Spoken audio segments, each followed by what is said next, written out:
Just want to make sure that the paint is just dry to the touch, so it only has to be heat set for just a few seconds really. Nothing more than that. And you just touch it, make sure that it's dry. So you can kind of see there in the light that I've got some of an image. I wasn't trying to get a perfect image. If you wanted a perfect image when you were applying paint to the stamp, you would have really dabbed it on nice and thick, and then you would have got a perfect stamp. This, I'm just putting some color on there. So I'm going to go with my blending tools. Now these are new and they're fresh, but this is how I work at home. I work with a spinner and I have 8 tools. So I have one for red, orange, yellow, green, blue, purple, 2 shades of brown.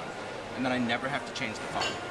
So it doesn't matter if I'm going from a pink to a red, I can use the same blending tool, which would be great. So I'm going to go with peacock feather, so I'm just going to kind of dab that on and just kind of start. It's a good color. Yeah. So working with the blending tool, you're always going to start off the edge, working on your non-stick craft sheet. Because see that mark? If I would have started on paper, it would have left that mark.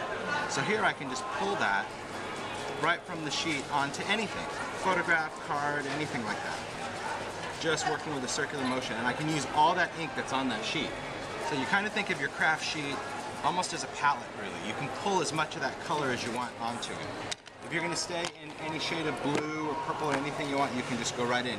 You'll never contaminate your distress pads by dipping a tool in another color. So even if I dip this, say, in yellow, it's not going to contaminate it. It will stain the top of it, so you'll see the color, but it won't actually change the color of the ink itself.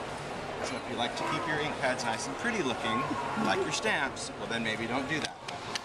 I don't care. As long as it doesn't alter the color, I'm good. You couldn't. I freak you out. You panic you. I know. It panics a lot of people. I did it with my distress markers. You did? Yeah, the yellow twist. How was it? Fantastic. It's nice, I love the technique. It was rewarding, wasn't it? Yeah, it was. Yeah. It was. It was good. Alright, so we're going to take some of that squeezed lemonade and go in there. I have fun naming them. I have a good time. So you think up the names? I do. Yeah, they're my colors, my names. So that's why they're very odd. That's why it's not necessarily Unique. Unique. yeah, old paper. Do that. Yeah, it's fine. So when it comes to working with colors, one of the great things to know about Distress ink is that it has that unique ability to always blend into other colors, into itself. So you can always go back and just introduce a little bit of a color anywhere you want. And I always like to go in with some shade of brown, whether it's going to be walnut, vintage photo, anything, and just create that shadow around the edge. And notice that I'm always moving the tag, not moving this.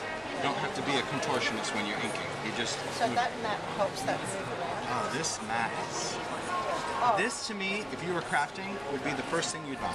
It doesn't matter if you even own an ink pad or not. Because this, a lot of people confuse this with a baking sheet. You have like a sill pad. It's not. This isn't silicone based at all. This is a Teflon coating, but it's fused in a layer of glass.